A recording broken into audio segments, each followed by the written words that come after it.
వరంగల్ నుంచి మరిన్ని అప్డేట్స్ కృష్ణమోహన్ అందిస్తారు. కృష్ణమోహన్, ఎమ్మెల్సీ పోలింగ్ పై అప్డేట్స్ ఏంటి?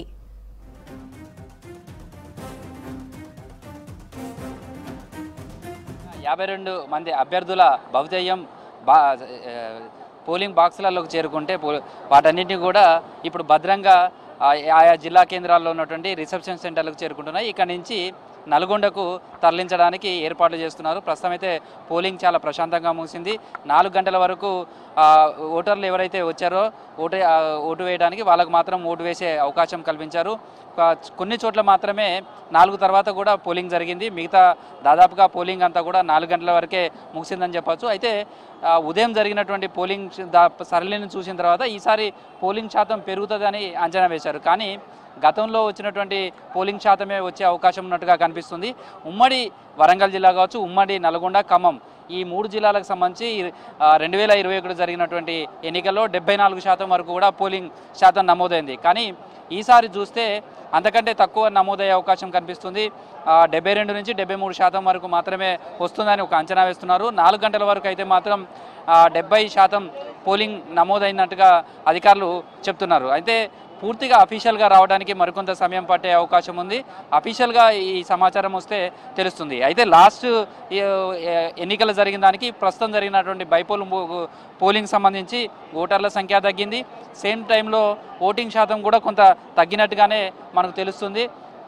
ప్రజెంట్ అయితే పోలింగ్ పూర్తవడం తర్వాత ఆయా పోలింగ్ కేంద్రాల దగ్గర నుంచి కూడా సీజ్ చేసిన తర్వాత వాటన్నిటి కూడా డిస్ట్రిబ్యూషన్ సెంటర్ దగ్గరనే రిసెప్షన్ సెంటర్ను కూడా ఏర్పాటు చేస్తారు.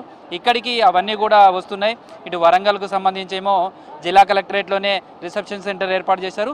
పోలింగ్ పూర్తయిన తర్వాత పోలింగ్ బాక్సెస్ అన్నీ కూడా సీజ్ చేసిన తర్వాత మెటీరియల్ అంతా ఇక్కడికి చేరుకుంటున్నాయి. అదేవిధంగా హన్మకొండకు సంబంధించి ఏమో డిగ్రీ కళాశాలలో ఏర్పాటు చేశారు రిసెప్షన్ సెంటర్. ఇక్కడికి ఇటు వరంగల్ ఈస్ట్ అదేవిధంగా పరకాలకు సంబంధించినటువంటి పోలింగ్ మెటీరియల్ అంతా కూడా ఇక్కడికి చేరుకుంటుంది.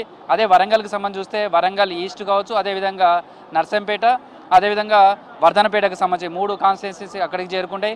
అదేవిధంగా ములుగుకు సంబంధించి ములుగులో ఏర్పాటు చేశారు. ఇటు జయశంకర్ భూపాలపల్లి జిల్లాకు సంబంధించి భూపాలపల్లి జిల్లా కేంద్రానికి రిసెప్షన్ సెంటర్ ఏర్పాటు చేశారు. అక్కడికి పోలింగ్ మెటీరియల్ మొత్తం కూడా సీజ్ చేసినటువంటి పోలింగ్ జంబో బాక్సులన్నీ కూడా వస్తాయి. అవన్నీ కూడా ఇక్కడ వచ్చిన తర్వాత వీటన్నిటిని కూడా మళ్ళీ ఒక కంటైనర్ ఏర్పాటు చేసి ఈ 6 జిల్లాల నుంచి మళ్ళీ నల్గొండకు తరలిస్తారు. దానికి సంబంధించినటువంటి ఏర్పాట్లలో అధికార యంత్రాంగం నిమగ్నమైందని చెప్పొచ్చు. పోలింగ్ ముగిసిన తర్వాత బ్యాలెట్ బాక్సెస్కు సంబంధించి కూడా జంబో బ్యాలెట్ బాక్సు జంబో అంటే 52 మంది పోటీ చేశారు కాబట్టి బ్యాలెట్ పేపర్ కూడా చాలా పెద్దగా బ్యాలెట్ పేపర్ తోటి ఈసారి పోలింగ్ జరిగింది. వాటన్నిటిని మెటీరియల్ అంతా కూడా సీజ్ చేసిన తర్వాత ఎన్నికలకు సంబంధించిన ప్రొసీడింగ్ అంటే పోలింగ్ ఆఫీసర్కి సంబంధించినటువంటి రికార్డ్స్ ఏవైతే ఉంటాయో అవన్నీ కూడా ఇక్కడ సబ్మిట్ చేయాల్సి ఉంటుంది. ఈ సబ్మిట్ చేసిన తర్వాతనే పోలింగ్ సంబంధించినటువంటి సిబ్బందికి సంబంధించినటువంటి ప్రక్రియ పూర్తవుతుంది. ఇక్కడికి ఈ రిసెప్షన్ సెంటర్లో ఏర్పాటు చేసిన తర్వాత ఇక్కడ తాత్కాలికంగా ఏర్పాటు చేసినటువంటి స్ట్రాంగ్ రూమ్కు తరలిస్తారు. ఆ స్ట్రాంగ్ రూమ్లో ఈ బాక్సెస్ అన్నిటినీ కూడా బ్యాలెట్ బాక్సెస్ అన్నిటి కూడా అక్కడ సెక్యూరిటీ మధ్యలో ఉంచుతారు. ఆ తర్వాత ఇక్కడ మొత్తం అన్ని నియోజకవర్గాలకు సంబంధించి అన్ని పోలింగ్ కేంద్రాల నుంచి ఆయా జిల్లా కేంద్రాలకు ఉన్నటువంటి రిసెప్షన్ సెంటర్లకు చేరుకున్న తర్వాత ఇక్కడి నుంచి భారీ భద్రత మధ్య ఇవన్నీ కూడా తరలి వెళ్ళనున్నాయి. దీనికి సంబంధించినటువంటి మెటీరియల్ అంతా కూడా అంటే పోలింగ్ బాక్సెస్కు సంబంధించి కూడా ఆ బాక్స్ మీద ఏ పోలింగ్ సెంటరు ఉంది, ఆ తర్వాత ఆ పోలింగ్ సెంటర్కు సంబంధించినటువంటి డీటెయిల్స్ అన్నీ కూడా పిఎస్ నెంబర్ కావచ్చు, అదేవిధంగా వాటికి సంబంధించినటువంటి రికార్డ్స్ కానీ వీటన్నిటిని కూడా సిద్ధం చేస్తారు. అయితే ప్రస్తుతం అధికారులకు సంబంధించి కూడా దీన్ని పర్యవేక్షణ చేస్తున్నారు. సార్ అంటే ఎన్నికలకు సంబంధించి పోలింగ్ ఎట్లా ముగిసింది ఈసారి, ఆ తర్వాత ఈ బాక్సెస్ అన్ని కూడా పోలింగ్ మెటీరియల్ అంతా కూడా ఎప్పటి వరకు వస్తుంది, వీటన్నిటిని మళ్ళీ నల్గొండకు తరలించడానికి సంబంధించినటువంటి ప్రక్రియ ఎలా ఉంటుంది? మొత్తం జిల్లా వ్యాప్తంగా 67 కేంద్రాలలో పోలింగ్ ప్రశాంతంగా ముగిసింది. ఇప్పుడే 2 సెక్టార్లకు సంబంధించిన బ్యాలెట్ బాక్సెస్ మనం రిసీవ్ చేసుకున్నాము. మిగతావి కూడా మనం 8:30కి ఎక్స్పెక్ట్ చేస్తున్నాము. అందరం కూడా ఇక్కడ రీచ్ అయ్యేసరికి 8:30 కల్లా అన్ని బ్యాలెట్ బాక్సులు ఇక్కడ మనకు రీచ్ అయితే 8:30 to 9:30 మనం సెగ్రిగేషన్ చేసుకొని 9:30కి ఈ అన్ని బ్యాలెట్ బాక్సెస్ పట్టుకొని స్టాట్యుటరీ మెటీరియల్ పట్టుకొని నల్గొండ ఆర్ఓ ఆఫీస్కి మనం షిఫ్ట్ చేయడం జరుగుతుంది. ఈరోజు ఎట్టి పరిస్థితుల్లో నల్గొండ ఆఫీస్లో మనము రిటర్నింగ్ ఆఫీసర్ కార్యాలయంలో వీటిని మనం సబ్మిట్ చేయడం జరుగుతుంది. ఎట్లా జరిగిందా సార్ పోలింగ్ సంబంధించి ఎక్కడైనా ఇన్సిడెంట్ జరిగాయా, తర్వాత పోలింగ్ ప్రక్రియ ఎట్లా జరిగింది, అప్రాక్సిమేట్లుగా పోలింగ్ శాతం ఎంత ఉందనుకుంటున్నారు? జిల్లా వ్యాప్తంగా జిల్లా కలెక్టర్ గారు మరియు అడిషనల్ కలెక్టర్ గారి పర్యవేక్షణలో అన్ని పకడ్బందీగా ఏర్పాట్లు చేసుకోవడం జరిగింది. పోలీసు సివిల్ అధికారులందరూ కలిసి సమిష్టిగా కృషి చేసి ఈ ఎన్నికలను ప్రశాంత వాతావరణంలో ఎటువంటి ఇన్సిడెంట్స్ లేకుండా ఇన్సిడెంట్ ఫ్రీ ఎలక్షన్స్గా మనము చేయడం జరిగింది. అప్రాక్సిమేట్ మనకు వస్తున్న దాని ప్రకారం 68 to 72% పోలింగ్ అయ్యే అవకాశం ఉన్నది. తుది నివేదికలు ఇప్పుడు సెక్టర్ ఆఫీసర్ నుంచి తీసుకున్న తర్వాత ఫామ్ 16 ద్వారా మనము ఫైనల్ నివేదికలు అనేది వచ్చిన తర్వాత మీకు ఎగ్జాక్ట్ పోలింగ్ పర్సెంట్ అనేది తెలియజేయడం జరుగుతుంది. ఇప్పుడు ఈ రిసెప్షన్ సెంటర్కి సంబంధించి పోలింగ్ సిబ్బంది నుంచి అంటే పోలింగ్ ఆఫీసర్స్ నుంచి కావచ్చు బూత్ దగ్గర వాళ్ళ దగ్గర నుంచి ఏమేమి మెటీరియల్ రిసీవ్ చేసుకుంటారు, తర్వాత వాళ్ళు ఏమేమి రికార్డ్స్ సబ్మిట్ చేస్తారు, మళ్ళీ ఇవన్నీ కూడా నల్గొండ ఆర్ఓ కార్యాలయంకు ఏ మెటీరియల్ అంతా వెళ్తుంది?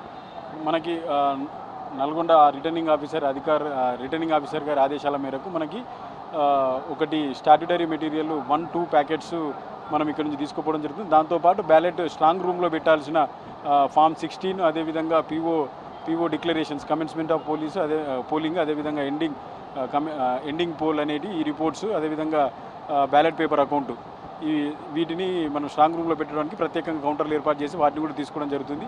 వాటన్నింటిని తీసుకొని రిటర్నింగ్ ఆఫీసర్కి ఈరోజు నైట్ సమర్పించడం జరుగుతుంది. ఇక్కడ నుంచి ఎన్ని గంటలకు బయలుదేరుతారు, నల్గొండ వరకు ఎన్ని గంటలకు చేరుకుంటారు? ఇప్పుడు ఈ కంటైనర్కి సంబంధించి మన 6 జిల్లాలు ఉన్నాయి. ఏ జిల్లాకు ఆ జిల్లాకు సంబంధించినటువంటి మెటీరియల్ వెళ్తుందా, లేకపోతే మళ్ళీ 6 జిల్లాలంతా కూడా ఒక్కసారి అక్కడికి వెళ్తాయా? మన జిల్లాకు సంబంధించి మనకు 2 డీజీటీలు ఏర్పాటు చేసుకోవడం జరిగింది. మనకు సంబంధించిన 67 మన హన్మకొండ జిల్లాకు సంబంధించిన 67 పోలింగ్ స్టేషన్లది 2 డీజీటీలలో మనం ట్రాన్స్పోర్ట్ చేయడం జరుగుతుంది. ఏ జిల్లాకు ఆ జిల్లా కూడా రిటర్నింగ్ ఆఫీసర్కి మనము సబ్మిట్ చేయడం జరుగుతుంది. జిల్లా వారీగానే ఇది మనము ప్రక్రియ అక్కడ స్ట్రాంగ్ రూమ్ అలాట్మెంట్ ఉంటుంది. దాని ప్రకారం మనం అక్కడ వారికి రిపోర్ట్ సబ్మిట్ చేయడం జరుగుతుంది. ఎట్లా ఉన్నాయి సార్ ఈసారి పోలింగ్ సంబంధించి? లాస్ట్ పోలింగ్ సంబంధించి కానీ ఈసారి బైపోల్కి సంబంధించి కానీ ఓటింగ్ సరళి ఉదయం నుంచి ఓటింగ్ ఎలా పడేది? అయితే ఉదయం పూట చాలా ఓటర్స్ చాలామంది వచ్చారు, కానీ ఎప్పుడు కూడా లాస్ట్ టైంలోనే ఎక్కువ ఓటర్స్ వస్తారు, కానీ ఈసారి ఆ టైం కొద్దిగా తక్కువ అనిపించింది. అసలు ఓటింగ్ సరళి చూస్తే ఉదయం చూసినప్పుడు ఎంత ఓటింగ్ శాతం అంచనా అనుకున్నారు, చివరికి ఎట్లా ఉంది? మనము డినోవో ద్వారా మనము కొత్త ఓటర్ లిస్ట్ చేయడం జరిగింది. దాని ద్వారా మనకు ఎటువంటి తప్పులు లేని ఓటర్ లిస్ట్ మనము ప్రిపేర్ చేసుకోగలిగినాము. దాని ప్రకారం మనము పొద్దున కొంచెం ఎండ తీవ్రతంగా ఉన్న దృష్టిలో పొద్దున అందరూ ఎక్కువ మంది ఓటింగ్ క్యాచ్ చేసుకోవడం జరిగింది. మనం 4 o'clock వరకు ఉంచినాం కాబట్టి సాయంత్రం పూట కూడా మనకి ఇప్పుడు 2 పోలింగ్ స్టేషన్లలో పోలింగ్ అనేది ఆఫ్టర్ 4 కూడా మనకు కొనసాగింది. ఓవరాల్గా చూస్తే ఓటర్లందరూ ఉత్సాహవంతంగా ఓటింగ్లో పాల్గొన్నారని చెప్పొచ్చు.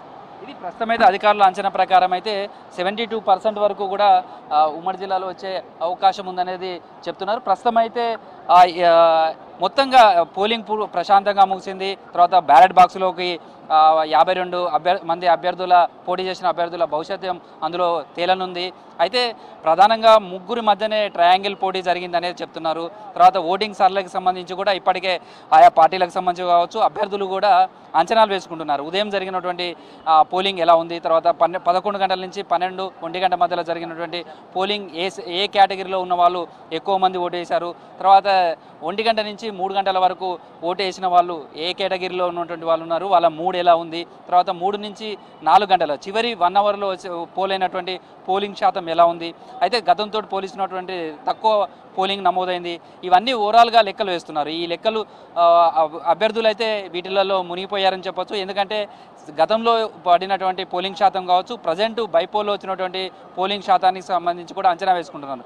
జనరల్గా అయితే బైపోల్ అన్నప్పుడు ఓటింగ్ శాతం పెరుగుతుంది జనరల్గా వచ్చేదానికంటే కూడా, ఎందుకంటే ప్రత్యేకంగా కాన్సన్ట్రేషన్ కూడా చేస్తారు. ఈసారి జనరల్ ఎలక్షన్స్కు మించి కూడా ప్రచారం జరిగింది. అభ్యర్థులు కావచ్చు ఆయా పార్టీలకు సంబంధించిన వాళ్ళు చాలా గట్టి ప్రచారం చేశారు. ఖచ్చితంగా ఈసారి ఎందుకంటే మొత్తం 8 జిల్లాలకు సంబంధించి 34 అసెంబ్లీ నియోజకవర్గాలు ఉన్నాయి, 5 పార్లమెంటు పరిధిలో ఉన్నటువంటిది. మొన్న అసెంబ్లీ ఎన్నికల తర్వాత ఎంపీ ఎలక్షన్ల పోలింగ్ పూర్తయిన తర్వాత వస్తున్నటువంటి ఎమ్మెల్సీ ఎన్నికలు కాబట్టి దీని మీద అన్ని పార్టీలు కూడా కాన్సన్ట్రేషన్ చేశాయి. కాంగ్రెస్ పార్టీ నుంచి తీన్మార్ మల్లన్న పోటీ చేశారు. ఆయన కోసం ఆ పార్టీకి సంబంధించినటువంటి మంత్రులు కావచ్చు, ఎమ్మెల్యేలు కావచ్చు ఆయా నియోజకవర్గాలలో విస్తృతమైనటువంటి ప్రచారం చేశారు. లాస్ట్ టైం కూడా ఆయన పోటీ చేశారు. దాదాపు స్వల్ప ఓట్లతోటి ఓడిపోయారు. ఆయన అప్పుడు ఇండిపెండెంట్గా చేశారు. ఈసారి ఆయనకు అధికార పార్టీ నుంచి పోటీ చేస్తున్నారు. దీంతో ఆయన గెలుపు మీద కూడా ధీమా వ్యక్తం చేస్తూ వచ్చారు. ఉదయం నుంచి కూడా పోలింగ్ కేంద్రాలన్నింటినీ కూడా ఆయన పరిశీలించుకుంటూ వెళ్ళడం, పోలింగ్ జరిగినటువంటి తీరు పైన కూడా ఆయన ధీమా వ్యక్తం చేస్తూ వచ్చారు. సేమ్ టైంలో కాంగ్రెస్ పార్టీ ఈ విధంగా ఉంటే బీజేపీకి సంబంధించి కూడా ప్రేమేందర్ రెడ్డి గతంలోనూ పోటీ చేశారు, మరొకసారి ఆయన పోటీలో చేశారు. ఆయన కోసం ఆ పార్టీకి సంబంధించినటువంటి ముఖ్య లీడర్లంతా కూడా ఈ 3 ఉమ్మడి జిల్లాలలో కూడా ఆయన విస్తృతమైనటువంటి ప్రచారాలు చేశారు. ఇక బీఆర్ఎస్ పార్టీకి సంబంధించి కూడా రాకేష్ రెడ్డి బరిలో ఉన్నారు. రాకేష్ రెడ్డి కోసం ఆ పార్టీ వర్కింగ్ ప్రెసిడెంట్ కేటీఆర్ కావచ్చు, హరీష్ రావు, ముఖ్యమైనటువంటి లీడర్లంతా కూడా ప్రచారం చేశారు. దీంతో హోరాహోరీగా జరిగినటువంటి ప్రచారం నేపథ్యంలో సార్ పోలింగ్ శాతం పెరుగుతుంది అనేది చాలా అంచనా వేశారు. ఉదయం వచ్చినటువంటి ఓటర్లను కూడా చూసినప్పుడు కూడా అదే అంచనాకు వచ్చారు. ఈసారి పోలింగ్ శాతం పెరుగుతుంది అనుకున్నారు. కానీ చివరి వరకు వచ్చేసరికి లాస్ట్ ఎన్నికలప్పుడేమో 74% అయింది. ఈసారి అంతకంటే కొద్దిగా దరిదాపుకు చేరుకున్న 72% వరకు వచ్చే అవకాశం ఉంది అనేది అంచనా వేస్తున్నారు. ప్రస్తుతం అయితే సిబ్బందికి సంబంధించి చూడొచ్చు. సిబ్బంది ఇలాంటి పోలింగ్ జరిగినటువంటి జంబో బ్యాలెట్ బాక్సెస్ ఇవంతా కూడా పోలింగ్ స్టేషన్ నెంబరు 54 దీనికి సంబంధించి కూడా లోపల సీల్ చేసిన తర్వాత కూడా క్లాత్ తోటి దీన్ని ప్రత్యేకమైనటువంటి సీల్ చేశారు. దీనికి సంబంధించినటువంటి ఐడెంటిటీ చేసే విధంగా కూడా ఈ పోలింగ్ స్టేషన్ నెంబరు, దానికి సంబంధించినటువంటి డీటెయిల్స్ కావచ్చు, తర్వాత పీఓగా ఉండేటువంటి ఫామ్ 16కి సంబంధించి వీటన్నిటిని కూడా ఇక్కడ సబ్మిట్ చేస్తారు. ఆ సబ్మిట్ చేసినటువంటి రిసెప్షన్ సెంటర్లను కూడా ఇక్కడ చూడొచ్చు. వీటన్నిటిని కూడా ఈసారి ఎట్లా జరిగిందండి ఈసారి పోలింగ్ సంబంధించి? కానీ మార్నింగ్ మీది ఎక్కడ పోలింగ్ స్టేషన్లో పనిచేశారు? మేము ఇక్కడ PS 54లో చేసాం. మన తర్వాత గుడిబండలు అంటున్నాం, మన ఇక్కడ తోటబడి కుమారపల్లి దగ్గర చేసాము. ఈసారి పోలింగ్ పర్సంటేజ్ వచ్చేసి మనకు 50%, దాదాపుగా 60% అయింది మా దగ్గర. దాదాపుగా అందరు దాదాపుగా కవర్ అయిపోయారు. అంటే మిగతా వాళ్ళు కొంతమంది అంటే వేరే చోట్ల ఉండి రాలేదు, మిగతా కారణాలు మాకు తెలియదు. పోలింగ్ ప్రశాంతంగా జరిగింది, ఏమీ ఇబ్బంది లేదు. ప్రస్తుతం అయితే పోలింగ్ సంబంధించిన పూర్తి కావడం బ్యాలెట్ బాక్స్ అంతా కూడా రిసెప్షన్ సెంటర్లకు చేరుకుంటున్నాయి. ఇవన్నీ కూడా చేరుకున్న తర్వాత రాత్రి 9:30కు ఇక్కడి నుంచి బయలుదేరి RO కార్యాలయం ఉన్నటువంటి నల్గొండలో స్ట్రాంగ్ రూమ్కు తరలించేందుకు అయితే అధికారులు సిద్ధం చేస్తున్నారు. భారీ భద్రత మధ్య ఈ స్ట్రాంగ్ రూమ్కు నల్గొండకు చేరుకోవడంతో ఈ బైపోల్కు సంబంధించినటువంటి ప్రక్రియ అంతా కూడా పూర్తయిందని చెప్పుకోవచ్చు. 5వ తారీఖు నాడు కౌంటింగ్ నల్గొండలోనే జరగనున్నది. జ్యోతి.